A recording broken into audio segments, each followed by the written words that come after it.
Ladies and gentlemen, welcome to another episode of the Midcard Mess Podcast. I am your host, not one, not two, but all three faces of Jamal, and this is your wrestling news for the week. Peep it out, ladies and gentlemen. It is now at the time of recording 12:40 p.m. noon at January 6, 2025. Yes, we are doing this every single day, man. Every single day. We're going to do 365 episodes. I already got 6 in. This is going to be number 6, so you already know the vibes. All right, so jumping right into it, we're going to be talking about Monday Night Raw's first night on Netflix. It's going to be a historic event because this is the first time in 32 years that Monday Night Raw has not been on network cable television. And on top of that, it's like one of the biggest shows of the year right now because of the main event of CM Punk versus Seth Rollins. We also have Tribal Combat to see who's going to be the real Tribal Chief, which is going to be Roman Reigns versus the possessor of the Ulafala, which is going to be Solo Sikoa. So who is going to be the Tribal Chief at the end of the night? Paul Heyman still owes CM Punk a favor, and I don't know what that favor might be. And on top of that, there's rumors of The Rock coming out. There's going to be just so much fanfare. Travis Scott going to perform live. And you know, I guess he's going to provide the theme song of Raw or whatever not. Then you have Drew McIntyre versus Jey Uso. And is Drew McIntyre going to go through the list of his beatdowns, or is Jey Uso going to freaking prevail and prevent like another fucking injury and whatever have you not? I mean, John Cena's farewell tour starts tonight.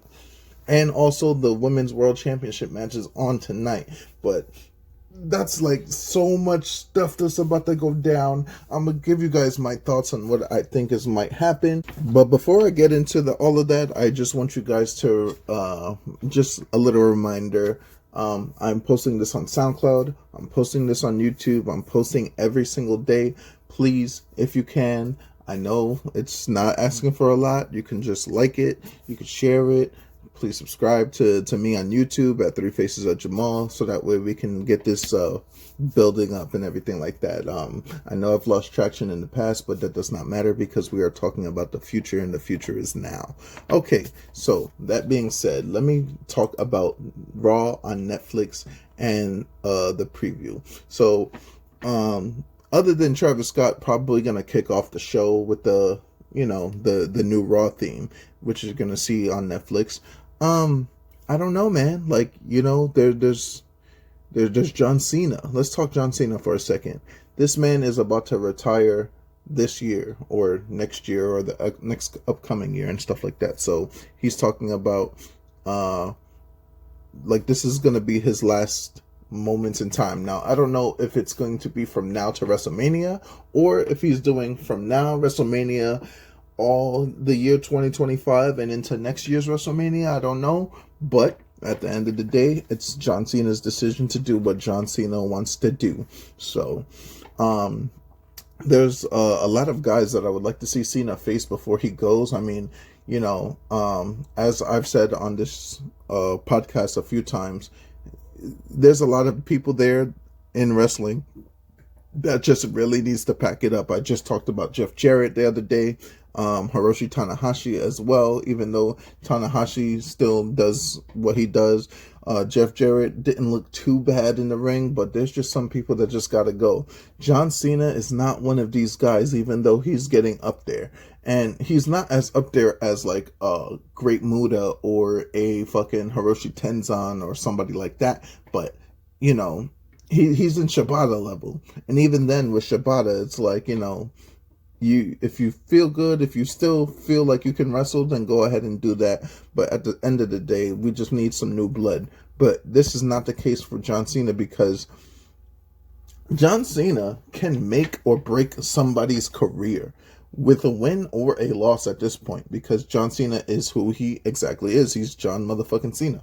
Like, he's the doctor of thugonomics. He's the fucking the standard bearer of what WWE superstars should be at this point in time. Cody Rhodes is doing a John Cena schedule, so that tells you anything. Now, I haven't always been the hugest John Cena fan, and this is even when he first started, when he was a heel, and then he turned into this big baby face and stuff like that. But I've gone to appreciate his worth over the years, especially during like 2015 when he was like the United States champion, and like just over the years, having the matches with AJ Styles, the dream matches that we wanted to see, and that he's had. So I don't know, man. Like, I do want to see him face some newer blood. Not when I say newer blood, I'm not talking about age. I'm just talking about people I haven't seen him wrestle against. So, people on the roster right now, a Gunther, a LA Knight, maybe a Carmelo Hayes can get the rub off of that. Trick Williams can freaking do something.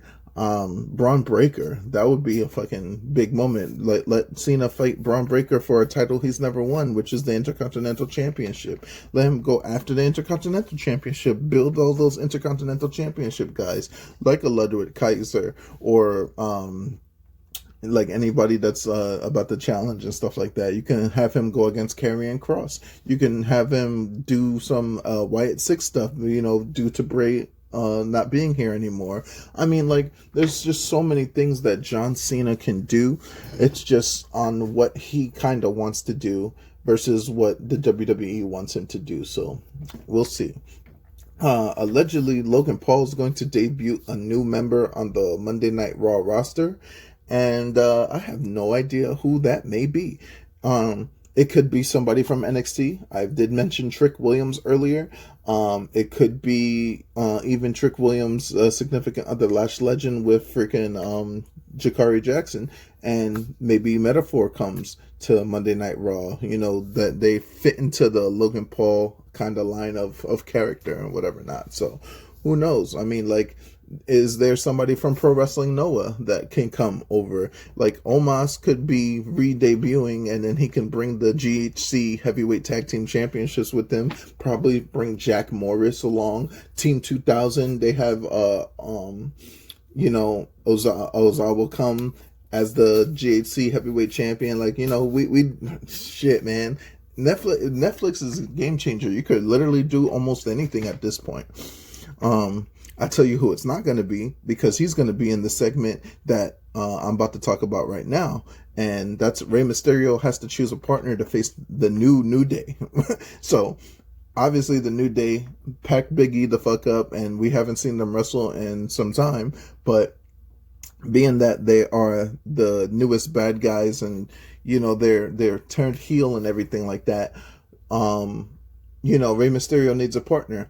Now, some people might be saying, call it safe. You could have Dragon Lee. You can have anybody in the LWO. Like, nobody cares about none of that.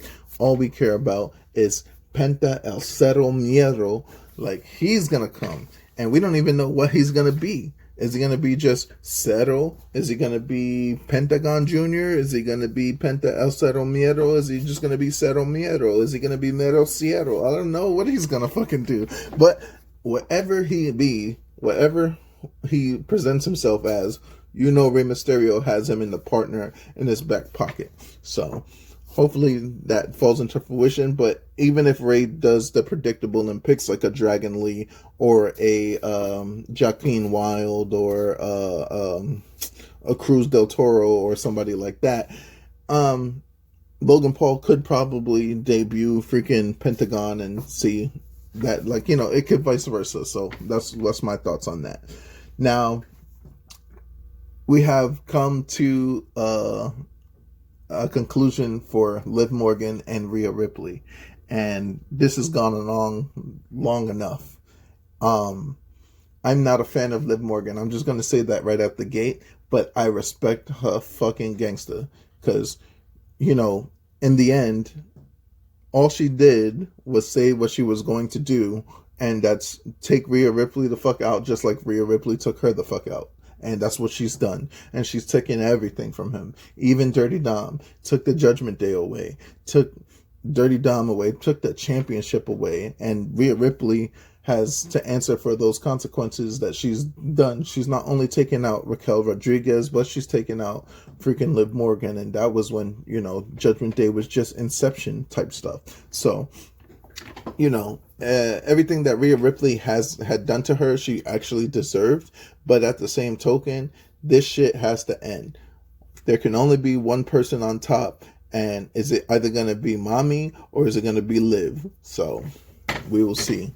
My money is going to be on Rhea Ripley to win this match, but don't be surprised if Liv has an incredible 2025 just like she had an incredible 2024. So just don't be surprised. Drew McIntyre, the hater of 2024, the biggest fucking, everything that I just said for Liv Morgan about being validated for her actions and her responses is the same that goes for here when it pertains to the fucking bloodline. All right. Drew McIntyre has an axe to grind with everybody that has associated with the bloodline, whether that be Roman Reigns, whether that be Jey Uso, Jimmy Uso, Solo Sikoa, it does not matter.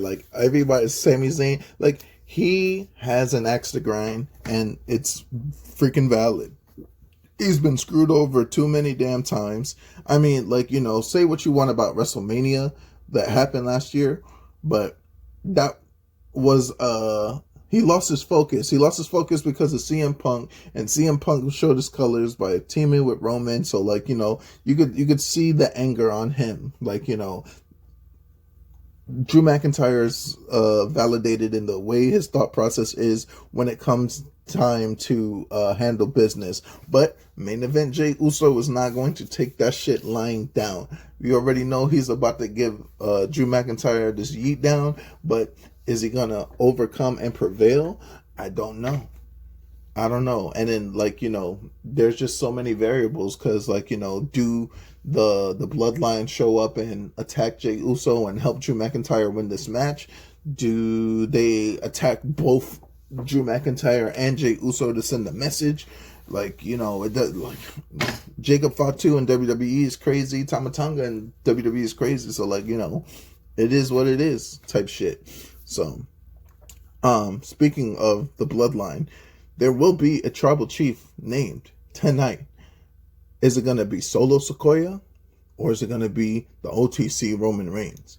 Now, I don't care who the fuck wins this match. I just want to know who the fuck I'm acknowledging. God damn it. Because both of these niggas have staked their claim to one of the longest storylines in the last 5 years. You know what I'm saying? These guys have been putting in the work. Roman gave Solo the rub. Speaking of giving Solo the rub, freaking John Cena also helped Solo during the time that Solo was underneath the thumb of Roman. During the time, he beat John Cena clean in the middle of the ring. 1, 2, 3. He didn't even have to speak too much. John Cena torched him on the mic, but then only gets his ass kicked later on in this, not this past year, but the year before.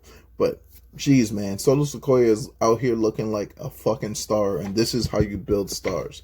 Is Roman going to lay down for Solo Sikoa, or is Solo Sikoa going to face the wrath of the OTC Roman Reigns? I can't wait to see. I don't care who wins. I just need to know who I'm acknowledging. Speaking of acknowledgement, Seth Rollins, CM Punk. I believe this is going to be the main event, but being that it is the main event, I am not too sure if this is going to end cleanly. I think some screwy ass finish is going to happen, and depending on what happens in the tribal combat match could significantly solidify what goes down here on Monday Night Raw. So I didn't even talk about The Rock possibly showing up. And what the hell is CM Punk's favor to fucking what's Paul Heyman's favor to CM Punk? I don't know. We don't know what's going on. There might be some more people that we don't even freaking know about. All we can do is anticipate and just get ready for this new era in Netflix. Now, if the Mike Tyson Logan Paul fight, if Mike Tyson Jake Paul fight was anything to go after when it comes to Netflix doing the damn thing, then I hope there's not a lot of lag. But with Netflix doing football, and there wasn't really that too much of a lag and stuff like that, I could see how, they can possibly run the production. I mean, Netflix is not a stranger to doing live events, but Raw is a different animal because for 32 years they have not been off of a Monday night. For 32 fucking years, fucking everything in my lifetime that has happened, from fucking 9/11 to goddamn Hurricane Katrinas and fucking pandemics and everything like that. Like, jeez, bro, like Raw has not been missed, not once, for 32 years on a Monday night. On Monday night at 8 p.m. Eastern time, you already know that Monday Night Raw is going to happen. That's the type of like consistency that Raw has been on. So hopefully Netflix can keep up with its consistencies for WWE in this time, in this new era. And I just hope that somebody's subscription doesn't fucking somebody's gonna be trying to watch Raw and their subscription just goes down, or everybody and their mother's trying to watch Raw and Netflix servers go down. So I don't know, man. We will see. I tell you what, if you don't already own your own subscription to Netflix, you better go ahead and do it, because they're gonna charge whoever. Like, if you have Netflix and other people have your Netflix, you better look at your bill, because either they're going to block the other people from watching your shit, or they're going to let other people watch your shit, but you're going to be fit with the bill for 4, 5, 6, however many subscriptions you gave away. You're going to be fit with that bill, and it's not going to look pretty. That's why I took my shit down. That's why I took my shit down. But, I made sure that I let everyone that is using my shit, hey, I'm shutting y'all off. I'm cutting y'all out. I'm cutting y'all out. Fuck all the dumb shit. I'm not paying for extra. I'm just paying for my shit, and that's it. So that's just a little tiny warning or whatever not. So that's going to be Monday Night Raw on Netflix. Is going to be at 8 p.m. Eastern here Monday night, as the time on deck right now was 1:03 p.m. on January 6, 2025. That's all I got to say about Raw on Netflix.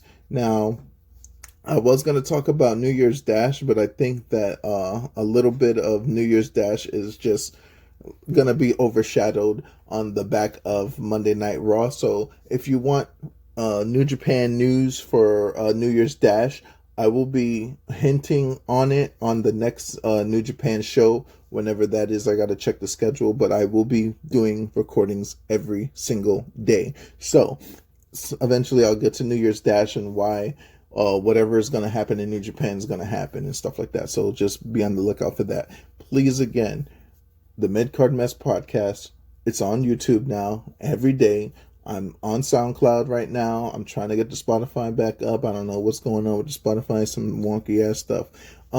Your likes, your shares, your subscriptions, they all help a brother out. Please help me out, man. Let me grow and let me be just as successful as the next person. I mean, shout out to all my people who have grown, like the Sharpshooters, for example. Like, my boys Manny, Marcus, and Eric out there doing God's work, and just never stop. Like, let's keep it going. I'm trying to be on their level. Also, shout out to the Jobber Tears podcast, who's a New York staple at this point for black wrestling, black wrestlers. I mean, they talk about other things as well, but I'm just talking about they are a big function for what African American wrestling is today. Also, people out the Ring the Bell podcast out there in the UK, boy Ross and Andrew, they be talking about everything as well. So, like, there's so much coverage on this, but please help a brother out. I'm only doing it. It's just me, Oos, by myself. I'm trying to do this, and I'm trying to make it big. So with that being said, I'll see you guys on the next one. We will be talking about the results of Monday Night Raw and also the preview of NXT tomorrow night. So with that, I will say peace.